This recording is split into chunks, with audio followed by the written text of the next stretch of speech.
Olá, tudo bem com você? Aqui é Ana Cláudia Machado Silva, da Academia de Radiologia. Então, nesse vídeo, nós vamos falar sobre o processo de fissão nuclear. É um assunto interessante que está fazendo aí 80 anos, porque foi um processo descoberto entre os meses de dezembro e janeiro de 1938. E aqui na academia, como nós prezamos pelas aplicações das radiações, esse processo tem grande interesse, tanto para a medicina nuclear, quanto para a produção de energia.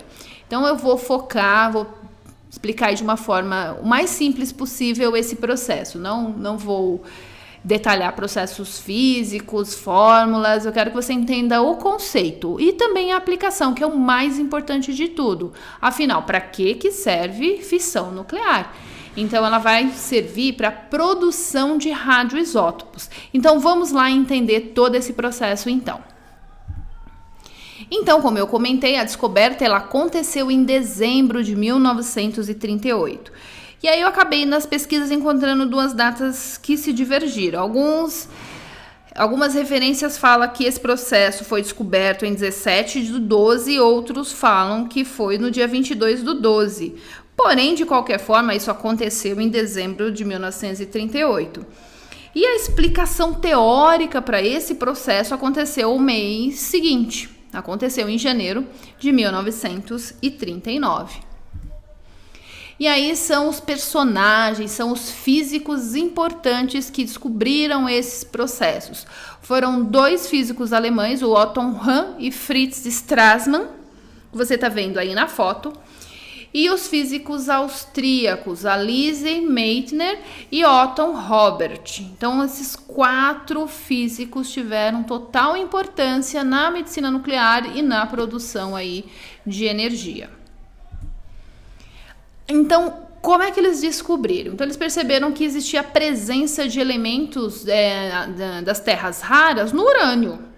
Após esse urânio passar por um processo de irradiação por nêutrons. E aí os dois físicos austríacos, eles interpretaram o que havia acontecido. Então, a interpretação teórica do processo. Então, que essa produção, ela ocorria, então a produção lá dos elementos de terras raras no urânio, ela se dava devido à fissão do urânio, que eu já vou explicar para você o que é o processo de fissão nuclear. Então, essa fissão, ela era induzida justamente por nêutrons. Então, vamos entender aí a fissão nuclear. Então, a fissão nuclear é quando nós temos um núcleo de um elemento pesado. E aí, energeticamente, esse processo ele é possível para elementos que têm massa maior do que 100. Ele não ocorre com qualquer elemento, ele vai acontecer com elementos que a gente classifica como elementos pesados. E esses elementos pesados, eles se fragmentam, se partem em elementos mais leves, em elementos de número atômico menor. Geralmente 2 é o que a gente chama de fissão binária. E também nesse processo existe liberação de energia, que vem acompanhado da liberação de 2 ou 3 nêutrons, nesse processo aí de fissão nuclear. Agora vamos para o nosso desenho, onde a gente consegue entender visualmente o que está acontecendo.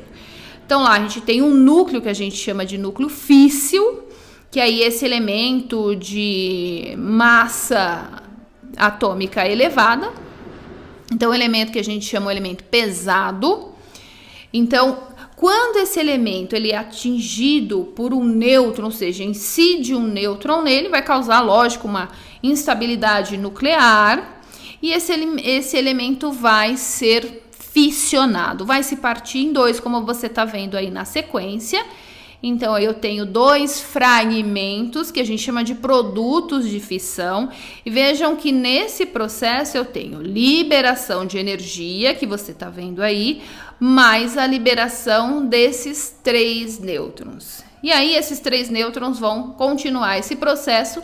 E aí já é um outro assunto chamado reação em cadeia, que vai ficar para um próximo vídeo. Então, o processo de fissão nuclear nada mais é do que a fragmentação de um elemento pesado em 2 partes. com liberação de energia e liberação de 2 ou 3 nêutrons.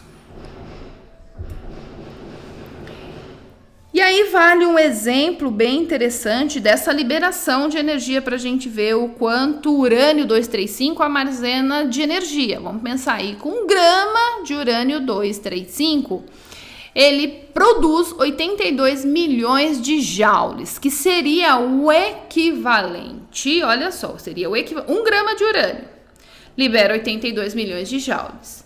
Esse 1 grama seria o equivalente a 3 milhões de gramas de carvão. Então, para obter o mesmo poder energético de 1 grama de urânio 235, eu teria que ter 3 milhões de gramas de carvão. Então, veja que esse processo, por isso que ele é tão importante para a produção de energia. E aí, por isso que a gente tem aqui a usina de Angra dos Reis, que produz energia elétrica em uma parte do Rio de Janeiro. E onde em outros países não existe tanta abundância na energia das hidrelétricas, eles utilizam e muito a energia nuclear. Bom, mas e aí qual é o lado ruim? Aqui nós gostamos de mostrar a aplicação, mas também é importante que a gente entenda que isso não é só parte boa, que seria a produção de materiais, aquele produto de fissão, são os materiais que podem ser utilizados na medicina nuclear. E também a produção de energia é o que é aproveitado para produzir energia elétrica. Mas qual é o lado ruim disso tudo? Bom, os fragmentos de fissão e seus produtos de decaimento vai ser uma parte significativa do rejeito radioativo, que são os rejeitos gerados nos reatores nucleares. E esses rejeitos, uma boa parte deles tem meia-vida longa, alguns têm meia-vida curta, mas a quantidade é significativa. E aí, se por um acidente tiver a liberação desses elementos para o meio ambiente, aí a gente tem a contaminação. Como a gente falou um pouquinho no vídeo anterior em relação ao Césio-137. E geralmente esses elementos têm alta atividade e eles causam danos. Essa é uma grande preocupação em relação aos reatores nucleares. Então, eles vão causar danos se eles forem inalados ou se eles forem ingeridos. E aí, como exemplo, a gente pode citar aí esses elementos. O estrôncio 90, olha aí o Césio 137, que a gente teve um vídeo especial só para ele. E aí, os isótopos do iodo 131. Então, o iodo 131, ele é utilizado na medicina nuclear.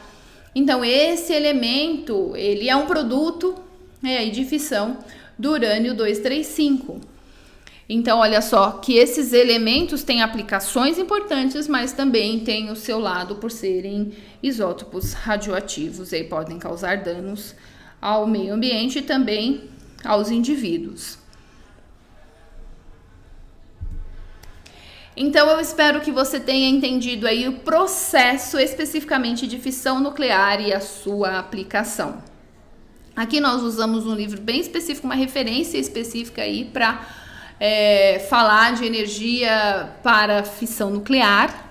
É uma simples introdução, por isso que a gente procurou aí deixar o vídeo de uma forma bem simples para você entender. Se você quiser se aprofundar muito mais, existe bibliografias riquíssimas sobre esse assunto, que é um assunto da física nuclear. E como o nosso objetivo aqui é levar conhecimento, cada vez mais conhecimento para você que nos acompanha, para você que é um inscrito aí no nosso canal, não esqueça de deixar aí o seu joinha, de divulgar para os seus amigos, para que todo mundo cresça cada vez mais em conhecimento e conheça cada vez mais sobre as radiações e bem como as suas aplicações. E eu vejo você no próximo vídeo. Tchau, tchau!